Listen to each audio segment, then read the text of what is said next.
سائلك كحيجا تلدون كا وحويان وقبل ويان وحيلة هاي شغل واحد دقنا هاي ودمضن يوروب من أباها نيروبي شوغا بيتري أيا قولي إيا هانتي إيو دقالة بدن أيا أنو متقانا هالكا قليني دقالة أنا وحي تيرو أميد أنيقا إيو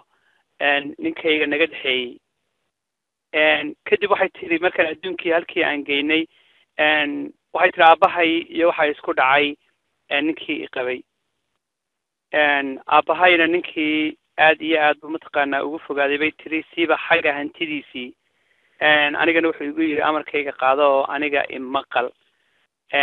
marka sidee baan isku waafajiyaa oo waliba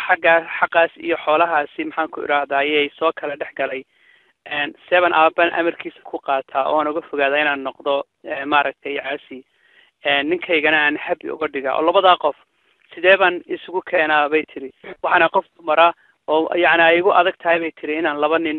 yaani mataqaanay dhex galo oo aan kala dib maaragtay celiyo shaqa badal xagaagan soo cararay maxaad ula talinayd beelada fadlan mashkuur naajira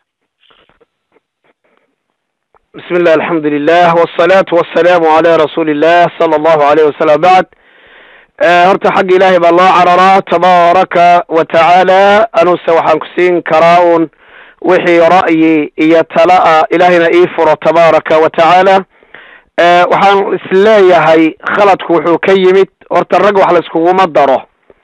waxay ahayd ninkaaga hadduu xoolaha leeyahayna dee asagaa lahaa haddii xoolahaasi aad adigu wax ku lahaydna xaq baad u lahayd waxaad adigu goonida u lahayd inaad aabaha waxaad doonto aad ka siiso xaq baad u lahayd hadda xoolaan isla lahayn baad tidhi masalada in la taxqiijiyay u baahan tahay adigee ninka qaabkaad xoolaha iskugu darsateen aad u wada yeelateen aabbana markaa uu usoo dhexgalay calaa kulli xaal masalada markii aan soo duuduuba waxaan dhihi lahaa nairobi hadday tahay culumaa joogtaa sheekh maxamed cabdiumal iyo sheekh maxamuud shibliya rag baa jooga hadday masaladu ay tahay intay caddaato warkeedu uu cad yahay oo ama qoraal ahaan ama ra'yi ahaan ay ku caddahay culummada ha loo bandhigo ayaan dhihi lahaa waayo shay cayn ah markii laysku qabsado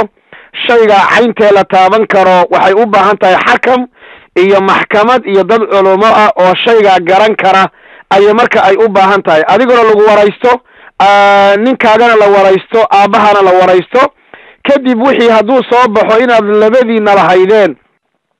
oo xoolahaad wada lahaydeen way dhigi jirtahay marka qaabka loo kala saari karo oo waxaa dhihi karaa ninyahow adiguna xoolahaaga gooni u qaado gabadhiya xoolahaagina wakaa haddaad aabbaha wax ka siin karta ka sii haddii kalena adiga ayay kuu taallaa marka arrinta dib baan kugu soo celiyey waa arrin cayna waa xoolo waa dhaqaalo waxay u baahan tahay darafkii kale in la arko in aabbihii la arko sida uu ku soo galay xoolahan iyo guryahan in ninkii la arko laakiin waxaan isleeyahay adiga wax fardaamin kara oo xaqiiqada og oo saxda og ninkaaga iyo waxaad isla leedihiin oo isku darsateen arrinta dib u celi culumadana u dir ayaan dhihi lahaa wallahu aclam walcilmu cinda allah